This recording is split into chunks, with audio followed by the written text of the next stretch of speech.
क्या आप सोच सकते हो, खेल खेल में घूमने गए 650 बच्चों पर अचानक मौत टूट पड़े। काया टॉयलेट कर रही थी, तभी उसने देखा कि उसके सहपाठी अचानक भाग रहे हैं, जैसे कोई खौफनाक चीज उनका पीछा कर रही हो। उसे समझ नहीं आया क्या हो रहा है, लेकिन डर के मारे वो भी भीड़ के साथ एक कमरे में छुप गई। कमरे में और भी बच्चे घुसते चले गए, तभी बाहर से गोली चलने की आवाज़ आई।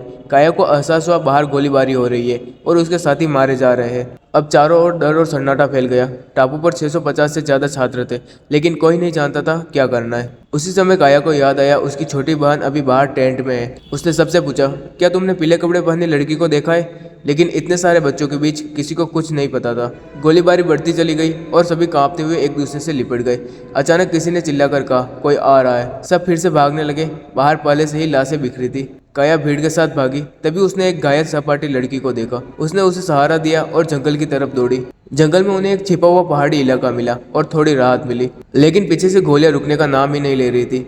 ये साफ था, हथियार बहुत गोलियां लेकर आए थे और उनका इरादा कत्लेआम था। छात्रों ने पुलिस को फोन किया, लेकिन मदद पहुंचने में कम से कम 1 घंटा था। सबके दिल में अब सिर्फ डर और निराशा थी। काया ने अपनी बहन को फोन मिलाया, लेकिन कोई जवाब नहीं। उसे लगा बहन शायद मर चुकी है। तभी एक घायल आदमी दौड़ता हुआ आया और बोला, हम पर गोली चलाने वाला एक एजेंट है। काया को अजीब शक हुआ। उसे लगा यहाँ रुकना मौत है। वो वापस कैंप की ओर भागी, सोचकर कि शायद उसकी बहन टेंट में छुपी हो, लेकिन कैंप सुनसान था। अचानक उसे एक छोटा लड़का दिखा।